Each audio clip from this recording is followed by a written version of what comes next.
Welcome back to Film Reel, the show where we make movie reviews so you don't have to. I'm Luke, and with me today is no one. Luke is not here today, but he will be back next time. Today we are going to be talking about How to Train Your Dragon 3, The Hidden World. This is the third movie in the franchise, and it has been in the making for about 10 years now.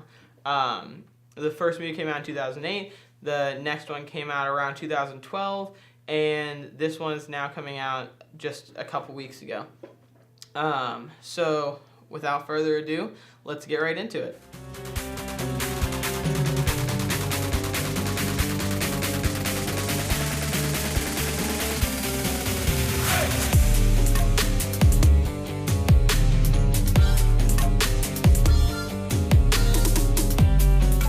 So first off, we're going to talk about the animation skills that were used in this. So first off, I can just cut that. All right. How to Train a Dragon: The Hidden World is about Hiccup, the person that we all know and love, and Toothless, his faithful companion, and they are back again with a new goal. They're trying to expand Burke, find as many dragons to protect and save as possible, which has always been what their overall goal is. But now, Burke is even more so involved with dragons. Everyone has a pet dragon. Everyone uses the dragons for muscle, for farming, for really anything that a dragon could be used for. They found every necessary purpose for them, and their lives would not be the same without them. So this new person is introduced. He comes in, and we immediately find out that he is the person that killed all of the Night Furies. He is the person that hunted every single one down to prove his power and killed them. He has this special poison that he used on them that, when used in small amounts, can send a dragon into a drug-induced, brainless state where he can come in and convince them to be on his side and only listen to him. So he has been introduced, and he finds out that Toothless is still alive, that there is one more Night Fury still alive, and he does not like this one bit. So he gets together his group. It consists of about 3 people. They all have their own dragons, which is kind of odd considering that their goal is to try and kill dragons, but they all still have a pet. And they go to see this Night Fury. And so they somehow sneak past the defenses on Burke and get into Toothless's house. They say, hey, we're here, this is what we want, we're going to kill your Night Fury. And Toothless does not respond well. This sends him, Toothless, all of the friends, and everyone on Burke into a state of emergency where they need to get away from this guy and protect their dragons. Without giving away too much, they travel to far lands to find the hidden world, the only place safe for the dragons. And it shows the story of the final chapter in Hiccup and Toothless's relationship. So the first criteria that we're going to look at in order to review this is animation. Now, when you're making an animated movie, you can't use CGI because everything's basically CGI. There's no real people at all, and there's no real cameramen at all, so there's really nothing more you can do than try to recreate that. So they have taken skills such as using lighting to make it look realistic, and using camera angles and camera tricks to make it look like there's someone actually filming it. They do this very well. For people who have seen the last 2 movies, you know what I'm talking about. They make this seem lifelike and really connect with the audience. They focus on a lot of very important topics. In this case, it was semi-related to poaching, but the animations make it be something that can connect to the audience, and even connect to kids. So the animators decided that it would be a good idea to use those skills, as well as many others, to get into the audience's brain and say, these are real characters, here's your connection to them. So yeah, overall, animation was definitely a high point of this movie. The next one that I'm going to go over is the voice acting. This movie stars a lot of people. It has Jay Baruchel as Hiccup, T.J. Miller as Toughnut, Jonah Hill as Snotlout, and Craig Ferguson as Gobber, as well as many others.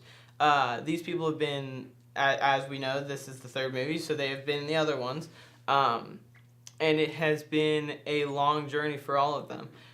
They did an interview with Hiccup's voice actor and Astrid's voice actor, and said what were their feelings during the while they were watching the movie.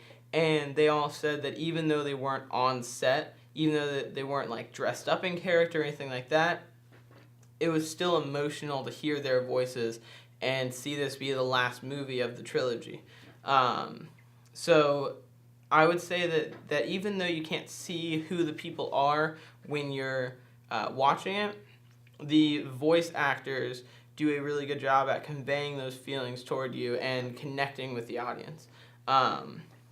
The people that they use, most of them have genuine Scottish accents or somewhere up North England accents that make it much more realistic for a Viking to have. However, some of them do not. Some of them have just regular American accents, and that's kind of a questionable moment, I guess. But overall, I think they did a good job at kind of like pushing that aside, not really worrying about that at all. I'm gonna have to cut that voice crack out. But they do a really good job at pushing that aside, not worrying about it, and making sure that the accents are not what you're focusing on. You're focusing on the people. You're focusing on the relationships that they have. You're focusing on their lives, not on just what their voice is. The last thing that I will talk about is how does it fit into the rest of the series, and does it interrupt the trilogy, much like what many people refer to as the Toy Story theory. The Toy Story theory is that in all trilogies or all series, there's one movie that doesn't quite fit with the others. In Fast and Furious, it was Tokyo Drift. In the Avengers series, there were a couple movies such as Thor: Dark World that you didn't really need, but some of the aspects of it did help with the plot. This movie, although it is in a trilogy, it doesn't follow this, surprisingly. It is a movie that just continues with the story. Rather than being just another chapter in this story of Hiccup and Toothless, it is the conclusion and is absolutely necessary. It goes, so the overall trilogy goes from how did they become friends, how did they become family, and then finally, what now? Like, where do they go from here? And this movie really answers that question, where do they go from here? It follows them to going through these issues of Toothless wanting to move on, but he can't. Because he's missing one of his tail wings, so he's unable to go on by himself. So part of this movie is Hiccup trying to make sure that Toothless is happy. And that's a very essential thing, because if anyone owns a pet out there, the only thing you want for your pet is for them to be happy.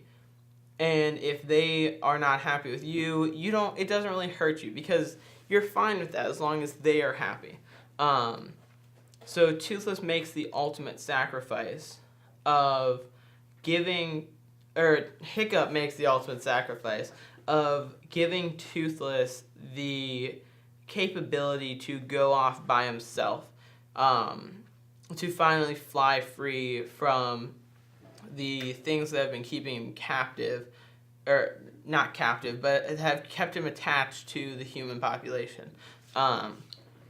He gives him this setup, this harness that attaches onto his tail and somehow attaches to his muscles.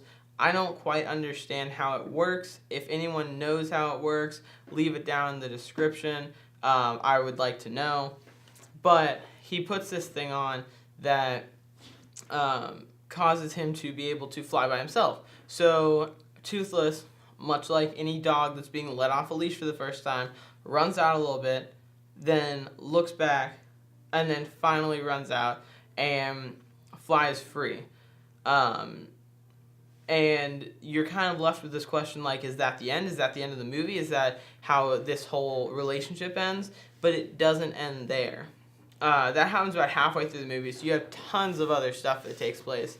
Tons of other storylines to wrap up, tons of other relationships to come to a close, or relationships to start. And it really is... the movie really focuses on more than just Hiccup and Toothless and their relationship.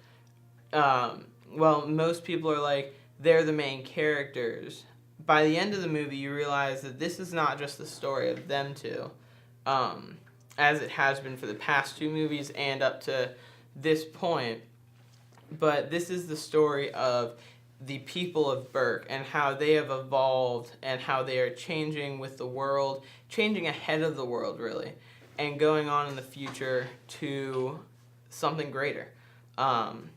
So finally, I'm going to give you, I don't have anyone here, but I'm going to give you the overall rating. So we're going to look at this chart right here.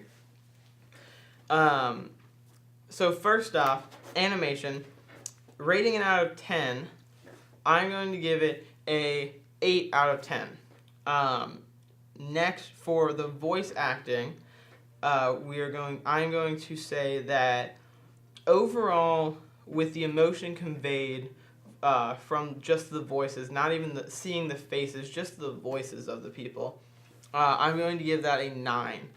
And for how well does it fit into the rest of the trilogy, how good of a movie overall is it, I'm going to give it a 10 out of 10. That's a little bit biased, but I'm personally a big fan of these movies. If you think otherwise, let me know. So that comes to a total of 27 points. So I would say that if we're basing that on the scale that we have been of theater, Redbox, and Netflix, that falls pretty close to the theater category. Now, if you aren't a big fan of this, but you are persuaded by me, then it makes sense to just wait until it comes out on Netflix, because if you haven't been following it, there's no point in buying a ticket to a movie that you haven't seen the first two of. But if you're an avid fan of this and you really like these movies, I would definitely suggest seeing it in theaters while you still can. Alright, so that is it for the movie review today. As always, I am Luke, and Luke is not here, but he will be here next week. He is dearly missed this week. And yeah, I will see you guys next time. Hit that like button, subscribe for more of these videos. Leave a comment down in the description about what you think of these movie reviews and what movies we should do next. Have a great day.